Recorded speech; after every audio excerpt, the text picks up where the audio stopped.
ఇప్పుడు శివాజీ గారిని మాట్లాడవలసిందిగా రిక్వెస్ట్ చేస్తున్నాము.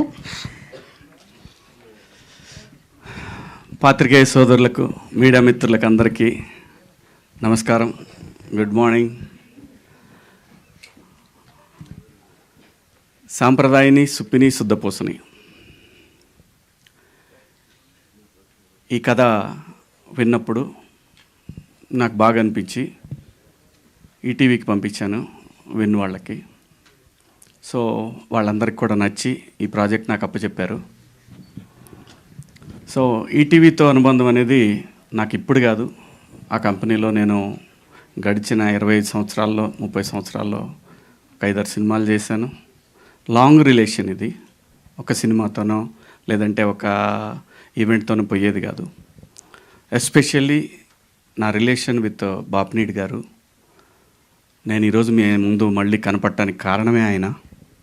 సో నాకు మోర్ దెన్ వాస్తవంగా ఈ సందర్భంలో ఆ ఒక్క మీటింగ్ అనేది నా లైఫ్లో నేను ఎప్పటికీ నేను చనిపోయే వరకు కూడా మర్చిపోలేను. ఎందుకంటే ఆ నెక్స్ట్ మంత్ నాకు హోప్ లేదు. అంటే హోప్ లేదంటే హైదరాబాద్లో బతకాలంటే చాలా డబ్బులు కావాలి. అలాంటి పరిస్థితుల్లో సరే అక్కడి నుంచి నడపాలంటే, బండి నడపాలంటే కష్టమైన పనే. ఊరు వెళ్ళిపోదాం అనుకున్న పరిస్థితి అది.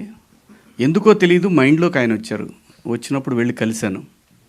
నా దగ్గర 2 రీమేక్లు ఉన్నాయి, ఏమన్నా చేస్తారా అని అడగటానికని వెళ్ళాను అనమాట. ఆయన వాళ్ళు చూస్తారు అని సాయి గారిని, నితిన్ గారిని పిలిచి చెప్పారు, అది చూడండి అమ్మా అని. ఆ తర్వాత సరేనండి అనుకున్నాను. హోప్ అయిపోయింది, ఇంకా ప్యాకప్ ఇంటిక్కడి నుంచి హైదరాబాద్ నుంచి అని అనుకున్నాను. అని బయటకు వస్తుంటే ఆయన పిలిచి, శివాజీ నువ్వు యాక్ట్ చేయొచ్చు కదమ్మా అని అన్నారు. సార్ నేను ఎప్పుడు చేయను లేదు, ఇస్తే చేస్తా సార్, ఇస్తే చేస్తామని ఆయనే అన్నారు. ఖచ్చితంగా చేస్తానండి. సరే అమ్మా అన్నారు. బట్ అక్కడి నుంచి బయటకు వచ్చిన తర్వాత 1 అవర్కి బిగ్ బాస్ ఆఫర్ వచ్చింది. కానీ నేను ముందు అక్కడ మాట ఇచ్చాను కదా అని నేను వాళ్ళకేం చెప్పలేదు బిగ్ బాస్కి. కానీ వీళ్ళకి చెప్పాను. చెప్తే వీళ్ళు అప్పటికే 90s సారీ అక్కడ వచ్చిన తర్వాత ఎప్పటికో నాకు వీళ్ళు 90s పంపించారు ఒక 1-2 months తర్వాత.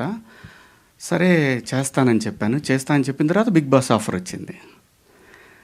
కానీ బిగ్ బాస్ ఆఫర్ వస్తే నేను మనవాడు ఉన్నాడు కదా, తనకి చెప్పాను నేను ఇప్పుడు చేయలేను, 2 ఒకేసారి. రఘు చెప్పాడు 2 ఒకేసారి అయిపోతున్నాయి.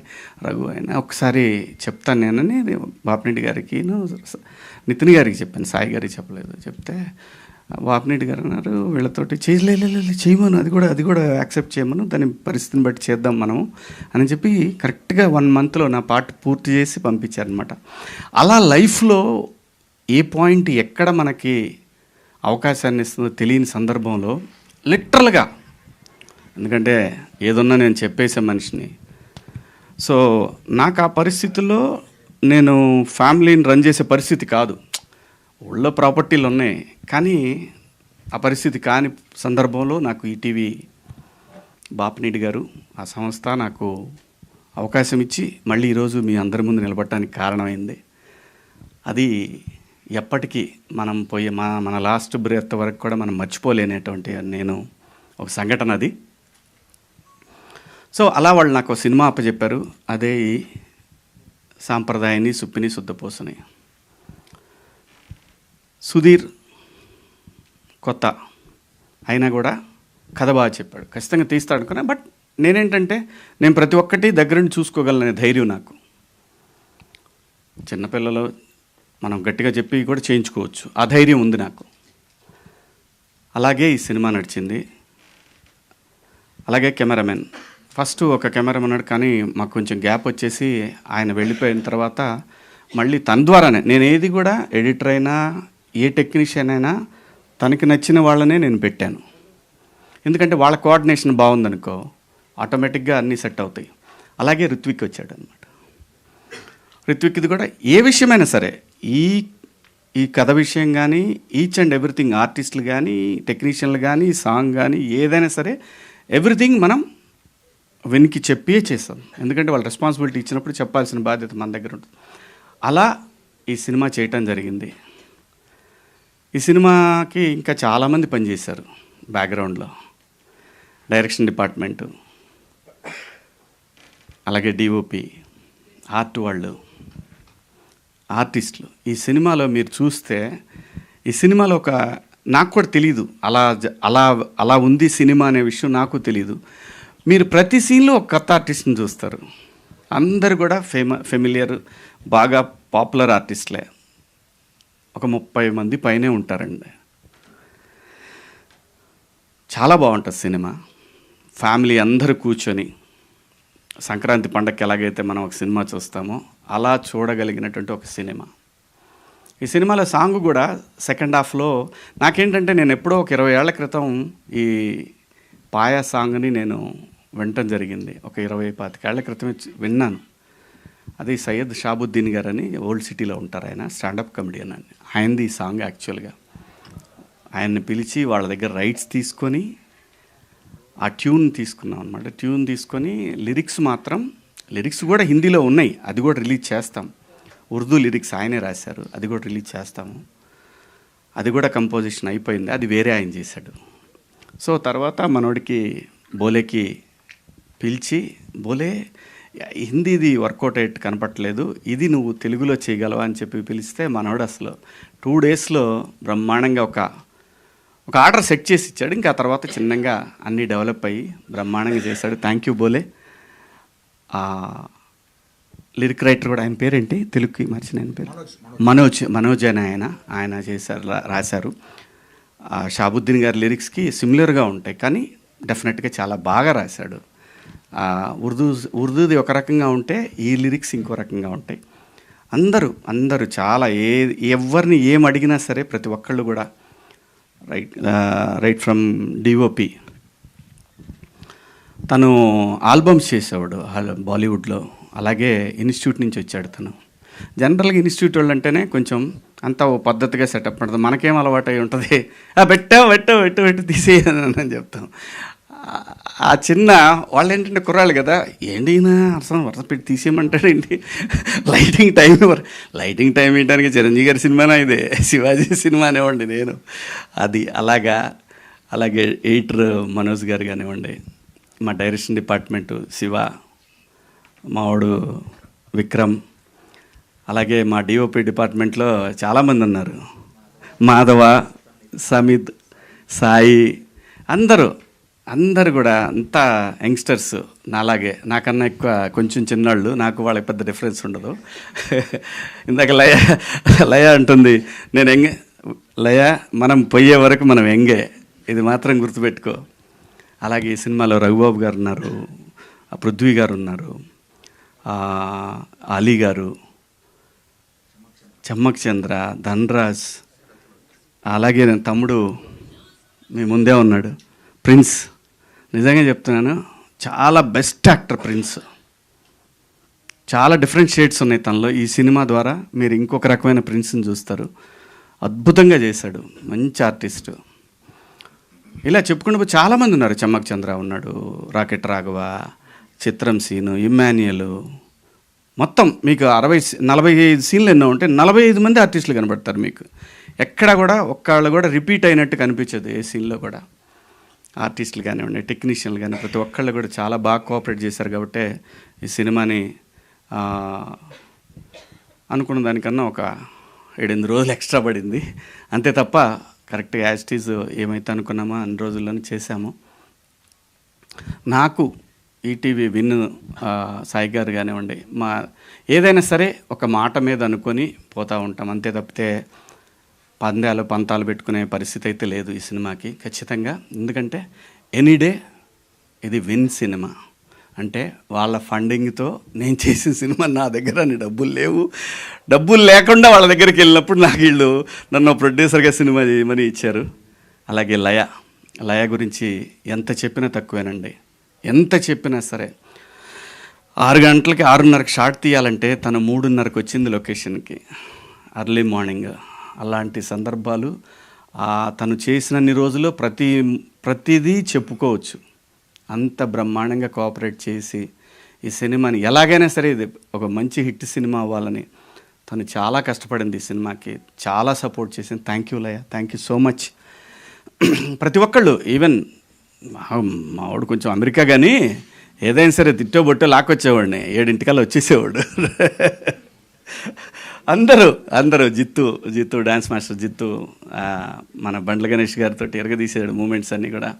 ఈ సందర్భంగా గణేష్ అన్న నాకు తెలిసి ఎవరు అడిగినా చేసేవాడు కాదు, ఎవరు అడిగినా చెయ్యడు 100%. ఎందుకంటే నేను ఇండస్ట్రీకి వచ్చిన దగ్గర నుంచి నాకు పరిచయం ఉండి నన్ను సపోర్ట్ చేసినటువంటి వ్యక్తి బండ్ల గణేష్ గారు. అంటే ఈజ్ లైక్ ఫ్యామిలీ. ఏది ఎలా ఏ విషయాలు ఎలా ఉన్నా సరే తను మాత్రం నాకు ఒక బ్రదర్ లాగా ఫ్రమ్ డే 1 96 నుంచి, నాకు ఇండస్ట్రీకి వచ్చిన దగ్గర నుంచి 30 సంవత్సరాల నుంచి నాకు చిన్న అవసరాలున్నా నేను అడగకపోయినా నాకు ఇచ్చేవాడు. చాలా మంచిగా నాతోటి నా పట్ల ఒక సొంత తమ్ముళ్ళలాగా చూసుకున్నాను నన్ను. థ్యాంక్ యూ అన్న, థ్యాంక్ యూ సో మచ్. మీ పాదయాత్ర అద్భుతంగా జరుగుతూ ఉంది. మీరు ఆ ఏడుకొండల వాడి దగ్గరికి బ్రహ్మాండంగా మిమ్మల్ని ఆయనే తీసుకెళ్తా ఉన్నాడు. చాలా సంతోషంగా ఉంది. Thank you so much.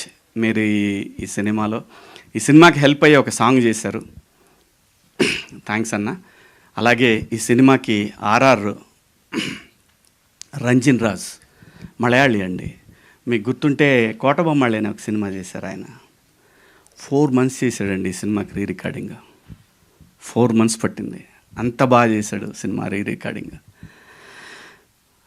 తను యాక్చువల్గా ఈ ఫంక్షన్కి రాలేదు, ఇది సడన్గా అనుకున్న ఫంక్షను. డెఫినెట్గా వస్తాడు, నెక్స్ట్ ఈవెంట్కి తను ఖచ్చితంగా వస్తాడు. కొన్ని సీన్స్లో మీకు ఖచ్చితంగా అసలు ఆ సీన్ని అలా లేపేసిన సందర్భాలు కూడా మీకు కనిపిస్తూ ఉంటాయి. చాలా బ్రహ్మాండంగా చేశాడు. ఇంకా ఎవరన్నా మర్చిపోయానా? ఇంకెవరున్నారు? ఏడు దా తొందరగా పెద్దోడు అయిపోదాం అనుకుంటున్నాడు వీడు. నేను వద్దంట, ఎందుకంటే వీడు ముద్దుగా ఉంటాడు, ఇలా ఉండి చేస్తేనే చాలా సినిమాలు చేస్తాడు. మంచి ఆర్టిస్ట్ అండి, తెలుగు సినిమాలో one of the god gifted acting. తినికి దేవుడు తినికి నటుడిగా బతకమని పంపించాడు ఇక్కడికి. తొందరగా నటుడిగా ఎదగాలనుకున్నాడు. వద్దురా నువ్వు కొద్దిగా ఓపిక పడదామని చెబుతున్నాను మా వాడికి. మంచి ఆర్టిస్ట్ అండి. ఎప్పుడు ఫోన్ చేసినా సరే వాళ్ళ అమ్మ నాన్న కూడా బ్రహ్మాండంగా కోఆపరేట్ చేసి, ఎగ్జామ్స్ ఉన్నా కూడా అని అనలేను కానీ ఎగ్జామ్స్ అప్పుడు వాడు ఎగ్జామ్ అయిపోయిన తర్వాత మాత్రం గట్టిగా లాక్కొని వచ్చేసేవాడిని. చాలా బాగా ఇది చాలా సంవత్సరాల పాటు సినిమాలు చేయాలనే కోరిక నాకు. Thank you so much. Thank you Roshan, thank you. అలాగే ఈ సినిమాలో మిత్రుడు కమల్ మొన్న ఎట్లయితే దండోరాలో ఒక మంచి పాత్ర చేశాడో, అలాగే ఈ సినిమాలో కూడా పోలీస్ ఆఫీసర్ క్యారెక్టర్ చాలా బాగా చేశాడు. అలాగే మా అన్న కాదంబరి అన్న, చాలామంది ఉన్నారండి, పేర్లు అంటే గబగబా చెప్పమంటే చెప్పలేను కానీ చాలామంది ఆర్టిస్టులు, ఒక 30 మంది పైన ఆర్టిస్టులు ఉంటారు ఈ సినిమాలో. ప్రతి ఒక్కళ్ళు కూడా ఎవ్వరు కూడా నన్ను డేట్ చెప్తే ఇచ్చారు. అలాగే మేము చేసిన లొకేషన్లు కానీ ఒక పోర్ట్లో చేసామండి, ఫోర్ట్లో కొండవీడు. అక్కడ ఫారెస్ట్ టీం కానివ్వండి, వాళ్ళు కానివ్వండి, అందరు ప్రతి ఒక్కళ్ళు కూడా చాలా హెల్ప్ చేశారు. అలాగే అరకు పాడేరు పోలీసులు కానివ్వండి, అరకులో చేసామండి ఒక 5 రోజులు. చాలా చాలా చాలా చాలా చాలా కష్టపడ్డాం. ఒక మంచి ప్రోడక్ట్ అయితే మీరు రేపు 12వ తారీఖు విన్లో చూస్తారు. దయచేసి విన్ ఎట్లయితే మనకి 90లో ఒక కిక్ స్టార్ట్ అయిందో అలాగే ఈ సినిమాకి నెక్స్ట్ లెవెల్కి వెళ్తుందని ఆశిస్తున్నాను. నేను వెళ్ళాలి కూడా, ఎందుకంటే విన్ అనే ఒక ప్లాట్ఫామ్ ఉంటే, ప్యూర్ తెలుగు ప్లాట్ఫామ్ ఇది ఉంటే ఖచ్చితంగా చాలామంది కొత్త డైరెక్టర్లకి, చాలామంది ఆర్టిస్టులకి ఇది ఒక పెద్ద బూస్ట్. సో మీరందరూ కూడా రేపు 12వ తారీఖు తర్వాత డెఫినెట్గా ఎవరన్నా సబ్స్క్రైబ్ చేసుకొని వాళ్ళు ఉంటే, ఇండియా, అమెరికా, ఆస్ట్రేలియా, బయట దేశాల్లో ఉన్న ప్రతి ఒక్కళ్ళకి కూడా ఇది అవైలబుల్లో ఉంది, విన్ యాప్. Please subscribe. ఒక మంచి కంటెంట్ రేపు 12వ తారీఖు మీ ముందుకు రాబోతుంది. Thank you so much. ఇన్నాళ్ళు సపోర్ట్ చేసిన ప్రతి ఒక్కళ్ళకి కూడా థ్యాంక్ యూ. అలాగే గత సినిమాలను ఎలాగైతే దండోరాని హిట్ చేసిన మీ అందరికి కూడా థ్యాంక్స్. ఈ సినిమాని కూడా సూపర్ డూపర్ హిట్ చేస్తారని ఆశిస్తూ సెలవు తీసుకుంటున్నాను. మీడియా మిత్రులకు థ్యాంక్ యూ. అలాగే మా వంశీ శేఖర్, ఇంకా మేము ప్రతిసారి చెప్పుకునేదే ఉండదు. మేము ఉన్నామంటే ఖచ్చితంగా మా వెనకాల వంశీశేఖర్ ఉంటారు. మీడియా మిత్రులు మీ అందరికి కూడా పేరు పేరున థ్యాంక్స్. వేణు, వెంకట గారు అందరికి కూడా thank you so much. Thank you అండి. Thank you so much Shivaji గారు. యాక్టర్, ప్రొడ్యూసర్ ఇద్దరు స్పీచ్లు వినేసాం మేము ఒక దాంట్లోనే. Thank you so much Shivaji గారు.